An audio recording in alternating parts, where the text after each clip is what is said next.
아멘. 오늘 찬양 예배에도 귀한 은혜가 충만하기를 간절히 소망합니다.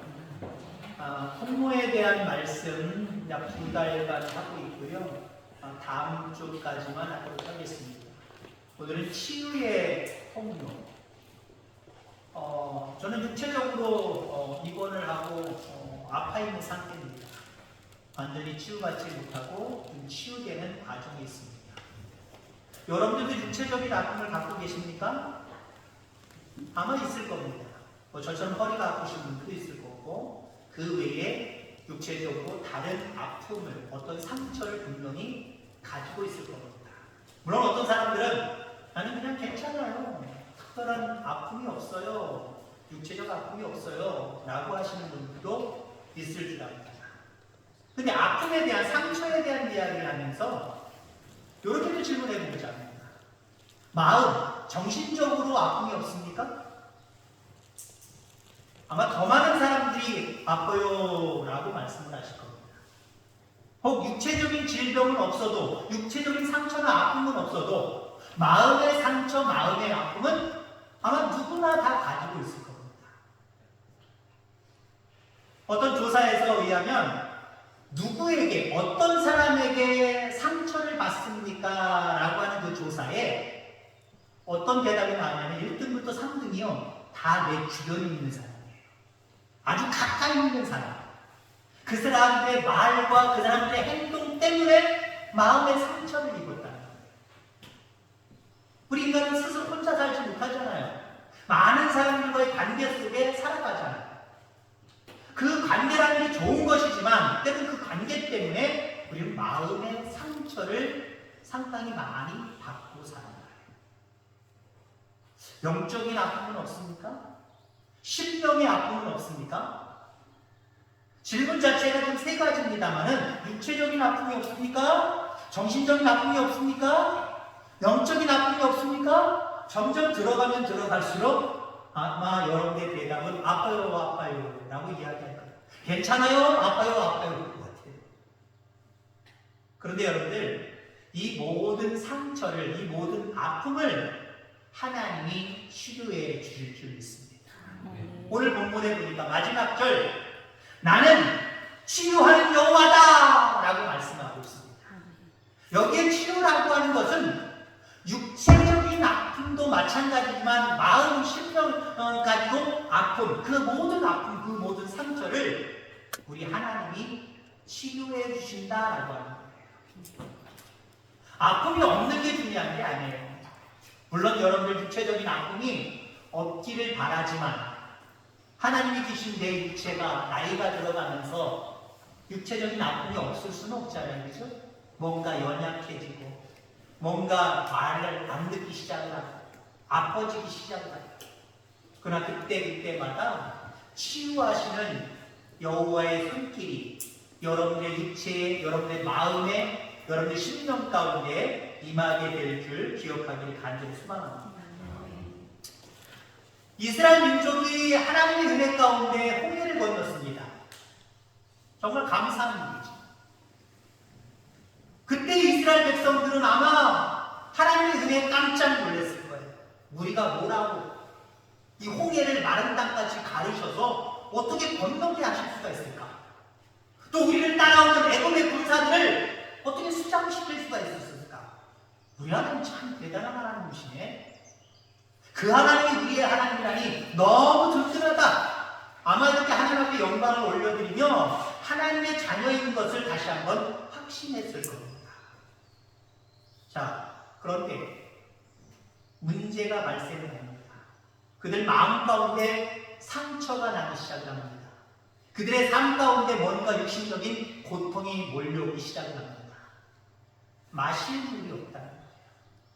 이거는 육체적인 상처일 수도 있어요. 아픔일 수도 있어요. 물을 제때 마셔줘야 되는데, 수분을 충분히 섭취해야 되는데 수분을 섭취할 수 없다는 거예요. 육체적으로 갈증을 느낄 수밖에 없고요. 육체적인 갈증은 어떤 걸로 나타납니까? 마음으로 나타납니다. 왜 하나님은 우리를 이렇게 힘들게 이곳으로 인도하셨지? 뭐지? 그러면서 하나님 신뢰하지 못하는 영적인 상처까지 한꺼번에 다 갖기 시작합니다. 근데 또 하나님의 은혜 가운데 마라에서 물을 만나지 기뻤습니다. 물이 없다가도 또 물을 만나게 하시는 그 하나님 때문에 기뻤어요. 아마 몇 사람이 마실 수도 있었겠지요? 몇 사람이 먼저 마셨습니다. 근데 그 물은 쓴 물이었어요. 마실 수 없는 물이었다는 거예요. 마시면 아마 육체적으로 어떤 질병이 걸릴 수도 있는 독한 물이었을 겁니다. 이스라엘 백성들 가운데는 원망하고 불평하는 육체적에서부터 영적인 모든 아픔을 다 가질 수밖에 없었고 그것을 하나님 앞에 지도자에게 표출할 수밖에 없었습니다. 자, 이 문제를 가지고 모세는 기도합니다. 기도할 때 하나님께서 그곳에 나무를 던져라 라고 말씀을 하시죠. 쓴 물이 단물로 변화되는 놀라운 은혜를 체험하게 됩니다. 그러면서 예수님이 하나님이 말씀하시는 것이 나는 너희를 치료하는 여호와다 이렇게 말씀하고 계시다라는 겁니다. 오늘 인생을 살아가면서 우리에게 육체적인 질병이든 정신적인 질병이든 영적인 질병이든 하나님이 치료해 주실 줄 믿습니다. 기대하며 그 하나님 앞에 구할 수 있는 저와 여러분을 다 되기를 주의 이름으로 축원합니다. 자, 그럼 어떻게 하면 우리가 육체적인 아픔, 상처, 또 정신적인 것, 영적인 모든 아픔과 상처 그 속에서 우리는 치유함을 받을 수 있을까요? 그 치유의 통로 몇 가지를 함께 나누고자 합니다. 우선은요, 내가 아프다는 것을, 내가 상처 입었다라고 하는 것을 인정해야 됩니다. 물론 인정하지요. 인정 안 하는 사람이 어디 있어요? 근데 이 삶을 살아가다 보면 내가 아프다는 것을 인정 안 하고 감추려고 하는 사람들이 상당히 많다라는 겁니다. 상처가 없고 아픔이 없는 사람은 없습니다. 그런데 인정하느냐 인정하지 않느냐 대단히 중요한 거예요. 물론 내 수치일 수도 있기 때문에 감추려고 하는 사람들도 있을 겁니다. 그러나 우리의 마음이든 육체적이든 정신적이든 영적이든 이 아픔을 여러분 스스로 인정할 수 있기를 간절히 소망합니다. 성경에 보면은 자기 자신들의 연약함과 상처를 인정하지 않는 사람들이 있습니다. 신약에 보면 바리새인들이죠. 바리새인들이 기도할 때 어떻게 기도합니까? 누가복음 18장에 보니까 바리새인들은 서서 따로 기도하여 이르되 하나님이여 나는 다른 사람들 곧 토색, 불의, 간음을 하는 자들과 같지 아니하고 이 세리와도 같지 아니함을 감사하이다. 나는 일에 2번씩 금식하고 또 소득의 11조를 드리나이다. 이렇게 기도합니다. 반면에 세리들은 어떻게 기도합니까? 멀리 서서 감히 고개를 눈을 들지 못하고 하늘을 쳐다보지 못하고 가슴을 치며 이르되 하나님이여 불쌍히 여기소서 나는 죄인입니다. 하나님 나는 죄인이고요. 나 상처를 가지고 있는 사람이고요. 나는 아픔을 가지고 있는 사람입니다. 부족한 사람입니다. 이렇게 하나님 앞에 자기 자신의 상처, 아픔을 드러내고 있다는 거예요. 근데 바리새인들 나 아프지 않아. 나 죄인이 아니야. 나는 의인이야. 난 건강해. 그런 모습으로 한번 뻐기고 있다는 거예요. 위장한 겁니다. 왜요? 하나님은 아실 거예요. 내가 만든 인간이기 때문에 상처 없는 사람은 없다? 육체적이든 정신적이든 영적이든 상처를 모두 다 가지고 있는데 하나님 다 알고 계시는데 바리새인들은 나 상처 없어요. 상처 있는 건 믿음 없는 사람이나 상처 있는 거지 난 믿음이 있기 때문에 상처라는 게 없다니까요. 연약함이라는 게 없다니까요. 난 다 하나님께 죄를 해결했기 때문에 나는 완벽한 의인이라니까요. 지금 뻐기고 있는 거예요. 그런 척 하는 거예요. 강건한 척, 안 아픈 척, 죄인이 아닌 척을 하고 있다는 거죠. 그래서 예수님께서 이 바리새인들을 향하여서 뭐라고 얘기합니까? 외식한다 그러지요. 한마디로 속다고 걷다라는 거예요. 자기들 속으로는 아유 어디 아파, 마음이 아파, 나 영적으로 지금 상처 입었어, 신앙생활이 잘 안 돼. 그런 상처가 있는데 그런 상처를 하나님 앞에 드러내지 아니하고 마치 신앙생활 잘하고 모든 생활을 완벽하게 강건하게 잘하는 척라고 하는 모습으로 자기 자신을 포장해가고 있다. 해치란 무덤 같은 자들아. 또 예수님 그렇게 그들에게 책망하시는 모습을 보게 됩니다. 자신의 부족함이나 연약함이나 상처나 아픔, 이건 가려서 되는 문제가 아니에요. 하나님 나 상처 입었어요. 나 어디 가려워요. 어디 아파요. 나 이렇게 연약해요. 이 부분을 하나님 앞에 드러내 보이기를 간절히 소망합니다. 시편 51편 17절에 보면 하나님께서 구하시는 제사는 상한 심령입니다. 바리새인처럼 떳떳하게 막 와가지고 척하면서 하나님 앞에 나 이런 사람이에요. 나 이렇게 하나님 영광 돌리고 있어요. 그걸 원하는 게 아니라 하나님 만드신 인간이기 때문에 아는데, 연약한 건 아는데 연약한 그 모습을 가지고, 상처 입은 그 모습을 가지고 하나님 아파요. 하나님 용서해 주세요. 하나님 걱정이에요. 이 모든 것들을 하나님 맡아주세요. 이런 마음을 구하시는 것이지, 예배를 통해서 받으시는 것이지, 나는 아무 문제 없어요.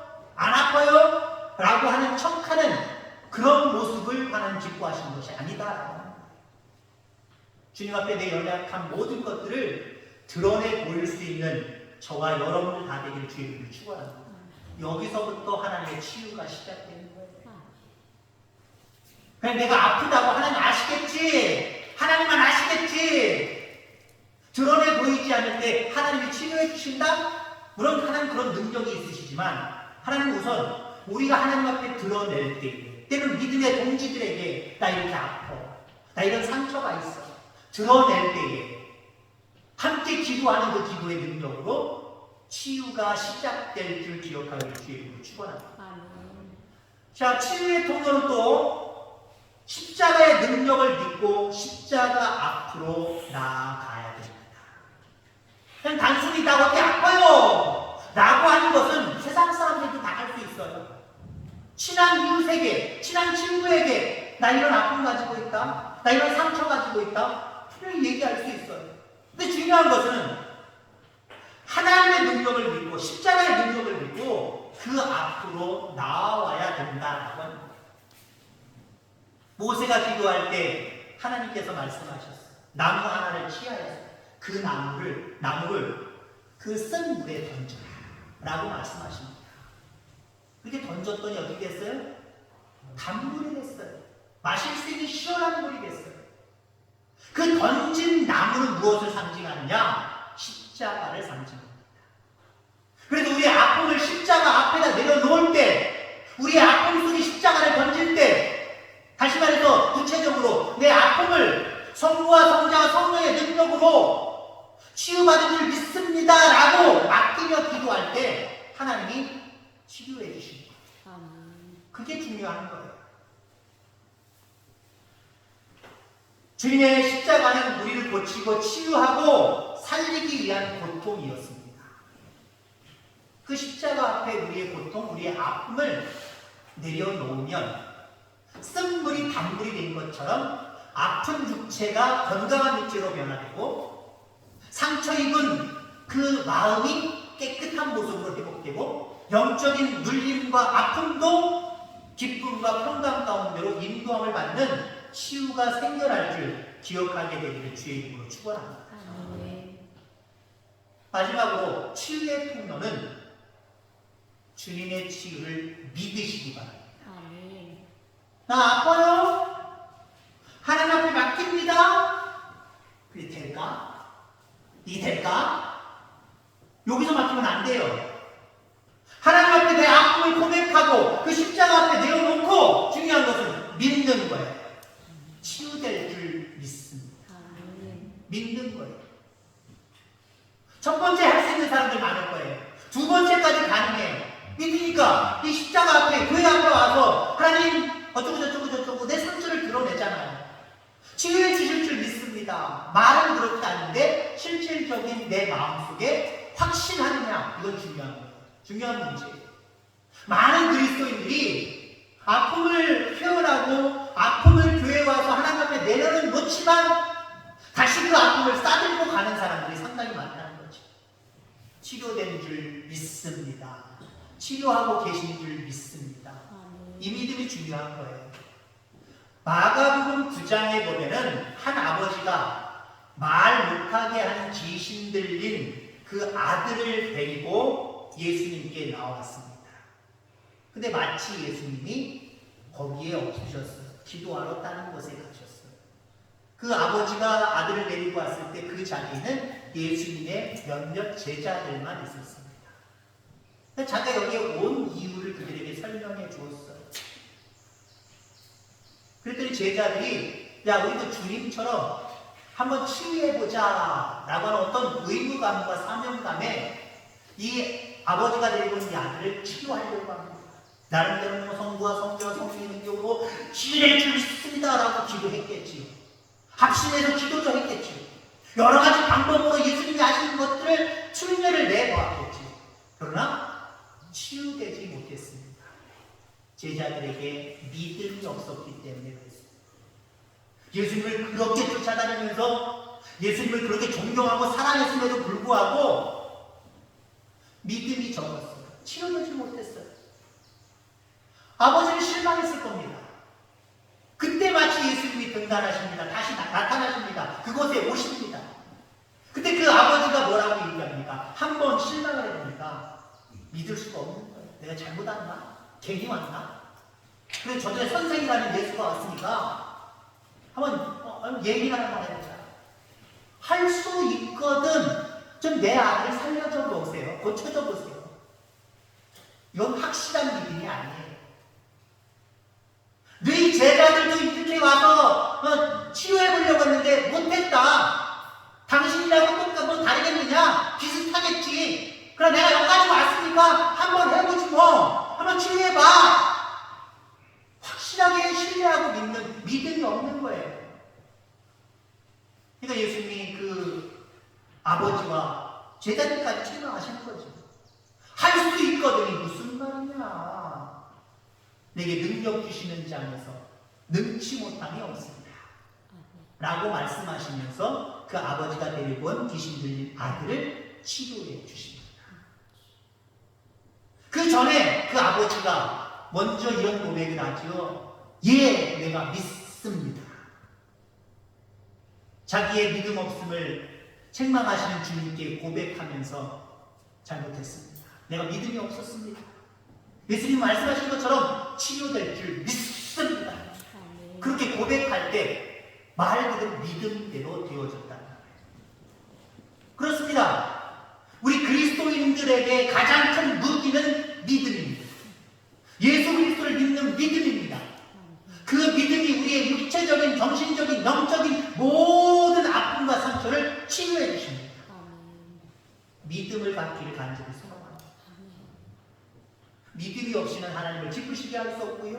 믿음이 없이는 내 모든 상처받은 육체, 정신, 영을 치유할 길이 없어요.